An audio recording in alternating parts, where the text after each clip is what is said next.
CMHO office से मिला और उसके बाद हम दर दर भटकते रहे, एसपी कार्यालय में भी आवेदन दिए, लेकिन सीएमओ बीएमओ और सारे वहाँ के अधिकारी मिलकर हमको फर्जी तरीके से टर्मिनेट कर दिए हैं। और आईएएस मैडम के पास भी हम गए, वहाँ से ये पक्का होने के बाद भी कि ये लेटर फर्जी है, कूटनीति तरीके से तैयार किया गया है, उसके बावजूद भी सीएमओ बीएमओ अभी तक कोई एक्शन नहीं लिए हैं और हम हर जगह अपना आवेदन दे दिए हैं, कहीं कार्रवाई नहीं हो रहा है। एक आईएएस का फर्जी सिग्नेचर करके हमको टर्मिनेट किया गया है और 8 महीने से हम भटक रहे हैं, हमको वेतन नहीं मिल रहा है, हमको न्याय चाहिए। हमारे ऊपर यह आरोप लगा है कि आप समय से काम नहीं करती हैं, टीकाकरण नहीं करती हैं और वैक्सीन की बिक्री करती हैं।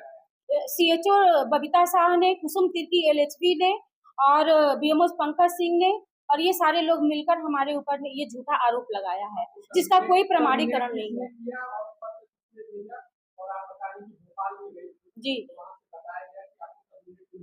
जी, वो पत्र हमको सीएमएचओ ऑफिस से बीएमओ के बाबू ने दिया है और जिसमें Abhay Ranjan Singh, doctor Pankaj Singh, CMO NK Jain और BPM Kiran Vijay Singh, LHB supervisor Kusum Tirkey और बबीता शाह द्वारा ये सारे आरोप हमारे ऊपर झूठा लगाया गया है।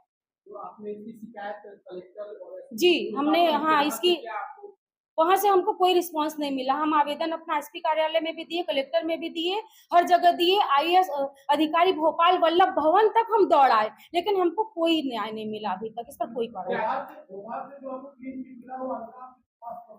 हाँ जी, मेरे पास सारे आवेदन हैं और सारे एविडेंस हमारे पास है। सरस्वती जायसवाल के द्वारा दस्तावेज दिखाए गए और उस दस्तावेज को देखने के बाद सीएचएमओ अधिकारी, बीएमओ एवं उसके सबऑर्डिनेट जितने भी कर्मचारी हैं, लगातार इनके सर्विस के दौरान सिर्फ इन्हें फंसाने का काम करते रहे और वो पूरी तरह से पुख्ता जवाब देती रही। उनके ऊपर आरोप प्रत्यारोप जो लगाए जाते थे उनका जवाब वो विधिवत देती रही। जब उन जवाबों से उनको कोई जगह नहीं मिली कि इनको किस तरह से हटाया जाए, तब इतना बड़ा षड्यंत्र रच के ये कल्पना नहीं की जा सकती कि आप सामान्य व्यक्ति, कोई ठेके का व्यक्ति हो, कोई कंपनी का व्यक्ति हो, चल जाए। शासन प्रशासन के दौरान, विधिवत नियुक्ति के दौरान 13 साल 12 साल सर्विस करने के बाद ऐसे महिला को जो है तो फर्जी टर्मिनेट ऑर्डर, उनके द्वारा ये बताया गया कि मुझे टर्मिनेट ऑर्डर दिखाया गया और बोले आपको हटा दिया गया। निश्चित रूप से जाहिर सी बात है, किसी भी प्रशासनिक अधिकारी के अंदर कोई भी सबऑर्डिनेट कर्मचारी नौकरी करता है तो वरिष्ठ अधिकारी बोलेगा कि आपको पद से पृथक कर दिया गया तो मान लेगी, लेकिन वह महिला चुपचाप बैठी नहीं रही। उस आवेदन के बाद निश्चित रूप से वरिष्ठ कार्यालय में जाकर दौड़ लगाई। जैसा वो अभी बता पा रही थी कि मैं भोपाल गई और भोपाल जाने के बाद जो वहां की वरिष्ठ अधिकारी अंकिता कोई बताई, उनसे मिलने के लिए भी काफी प्रयास किए लेकिन नहीं मिल पा रही। प्रियंका दास से मिलने के लिए गई थी लेकिन उससे भी मुलाकात नहीं हो पा रही थी। निश्चित रूप से एक सामान्य तरीके की महिला है और वो आईएएस रैंक की कर्मचारी हैं, लेकिन 3 दिवस तक भोपाल में ये डेरा डाले रही और निश्चित रूप से अपने साथ अन्याय की लड़ाई लड़ती रही और वहां जाकर के प्रियंका दास तक इनका आवेदन पहुंचा और यहाँ के सीएचएमओ के द्वारा अपने रीडर से जो इनको टर्मिनेट का पत्र दिया गया था, उस पत्र को कवरिंग लेटर के द्वारा वहां प्रस्तुत किया गया कि क्यों और किस आदेश के तहत मुझे निलंबन किया गया है। तब वहां 2-3-4 दिन के बाद इनके पास एक पत्र आता है कि यह जो निलंबन की कार्रवाई आपके खिलाफ की गई है वह पूरी रूप से गलत है। जो भी व्यक्ति यह निलंबन का आदेश दिया है वह गलत है। मेरे कार्यालय से भी किसी प्रकार का आपके टर्मिनेट का ऑर्डर नहीं दिया गया है, जिसकी प्रति प्राप्त होने के बाद यहां तक उनके द्वारा यह निर्देशित किया गया कि आप जाएं और विभाग में नौकरी करें। वहां से आने के बाद भी वो जाकर के सीएचएमओ से अपनी पूरी व्यथा बताती हैं और प्रमाणित दस्तावेज के साथ प्रस्तुत करती हैं। तो सीएचएमओ के द्वारा ये कहा जाता है कि न्यायालय में चल रहा है, न्यायालय जो जानेगी। तो मैं ये जानना चाहता हूं कि सीएचएमओ साहब न्यायालय गए हैं कि सरस्वती जी न्यायालय गई हैं। सरस्वती जी यदि न्यायालय नहीं भी गई होंगी तो निश्चित रूप से हम आप सभी पत्रकार मीडिया, सोशल मीडिया और आम जन प्रतिनिधि के माध्यम से गुजारिश करता हूं, आगाह करता हूं कि यह सामान्य बात नहीं है। यदि इस तरह की स्थितियां निर्मित होती रही तो कोई भी व्यक्ति फर्जी ऑर्डर दे करके किसी व्यक्ति को निलंबित कर देगा।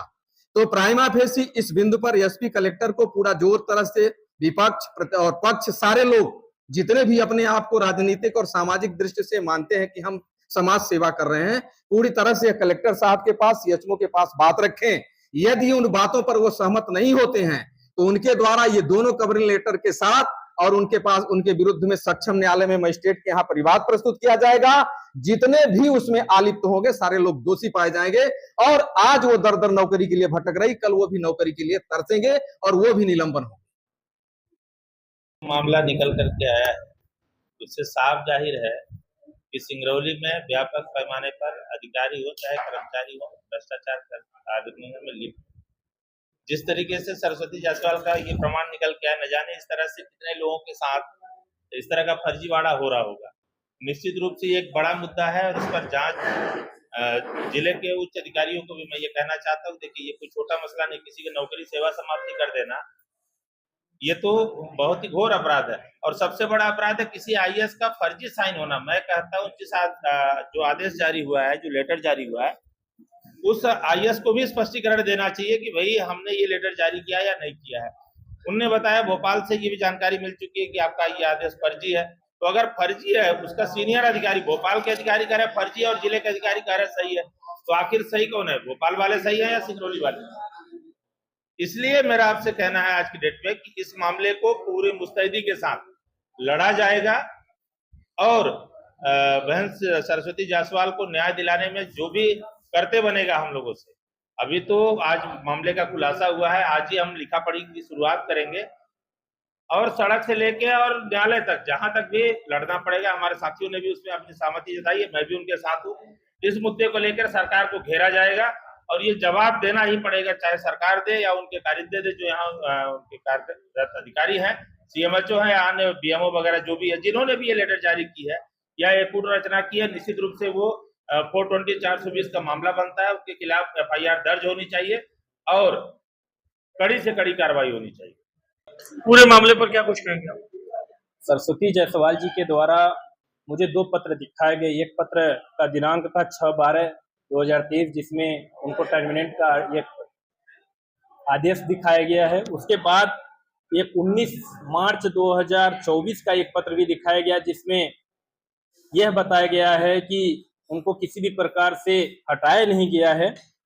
और दोनों पत्र में मैं ये भी बताना चाहता हूँ, दोनों पत्र में जिला कलेक्टर महोदय को भी संलग्न पत्र प्रेषित किया गया है, लेकिन आज तक ना तो जिला कलेक्टर महोदय उस पर संज्ञान लिए हैं, ना तो सरस्वती जायसवाल जी के द्वारा लगातार बार बार पुलिस अधीक्षक महोदय के पास, जिला कलेक्टर महोदय के पास आवेदन दिया जा रहा है कि उनको हटाया नहीं गया है, ऐसा आदेश वो दिखा रहे हैं। उसके बावजूद भी आज तक ये 4 महीने होने चले, 4 महीने होने के बाद भी आज तक कोई कार्रवाई नहीं हो जा रही है, हो पाई। ये सवाल उठता है हमारे यहाँ के सिंगरौली के जिला प्रशासनिक और कानून व्यवस्था पे कि किस प्रकार से हमारे सिंगरौली जिले की कानून व्यवस्था चल रही है। ये तो बहुत बहुत धन्यवाद मैं सभी पत्रकार बंधुओं को देता हूं कि सरस्वती जायसवाल जी के इतने बड़े गंभीर मुद्दे को पत्रकारों के द्वारा उठाना पड़ रहा है। यहाँ के जो निर्वाचित विधायक और सांसद हैं वो कहीं ना कहीं अपने सत्ता के नशे में चूर होके अपने एसी वाले रूम में बैठे हुए हैं, जबकि जो भी निर्वाचित होता है तो इसीलिए निर्वाचित होता है कि क्षेत्र की समस्याओं को उठाए और ऐसे गंभीर समस्याएं जो बहन सरस्वती जायसवाल जी के साथ की गई हैं, ऐसे गंभीर समस्याओं को उठाएं। और मैं ये बताना चाहता हूं कि यदि जिस प्रकार से बहन सरस्वती जायसवाल जी के द्वारा बताया गया कि उनको एक फ्रॉड तरीके से हटाने की प्रक्रिया यहाँ के जिला प्रशासन के जो स्वास्थ्य विभाग के जो अधिकारी हैं उनके द्वारा कुछ रचित करके एक मनगढ़ंत पत्र जारी किया गया, यदि वो वास्तव में कूट रचित किया हुआ पत्र है और ऐसे पत्र जारी करने वाले अधिकारियों जो दोषी अधिकारी है उसके ऊपर कार्रवाई नहीं होती है, तो निश्चित ही हम सब मिलकर बहन सरस्वती जी की आवाज उठाने के लिए रोड पे, सड़क पे उतरेंगे, जिला कलेक्टर महोदय से बात करेंगे कि आप किस वजह से सिंगरौली जिले में बैठे हुए हैं, आपका काम क्या है, जब आप 3 महीने 4 महीने के बाद भी कोई भी कार्रवाई नहीं कर पा रहे हैं ऐसे कूट रचित पत्रों के ऊपर, तो वास्तव में आप किस पे कार्रवाई करेंगे? ये बहुत बड़ी सवाल उठता है हमारे जिला प्रशासन के अधिकारियों के ऊपर। अपराध अन्वेषण ब्यूरो से हूँ। सरस्वती जायसवाल का जो मामला संज्ञान में आया है वो करीब 2022 से लगातार, इसके पूर्व भी इनके साथ कई घटनाएं कारित की गई हैं इनके विभाग द्वारा, चाहे वो इनके विभाग के बीएमओ हो, सीएमओ हो या जो अधीनस्थ कर्मचारी हैं, इनसे छोटे या इनसे बड़े, लगातार इनको कहीं ना कहीं फंसाने का इन्होंने कृत्य किया है।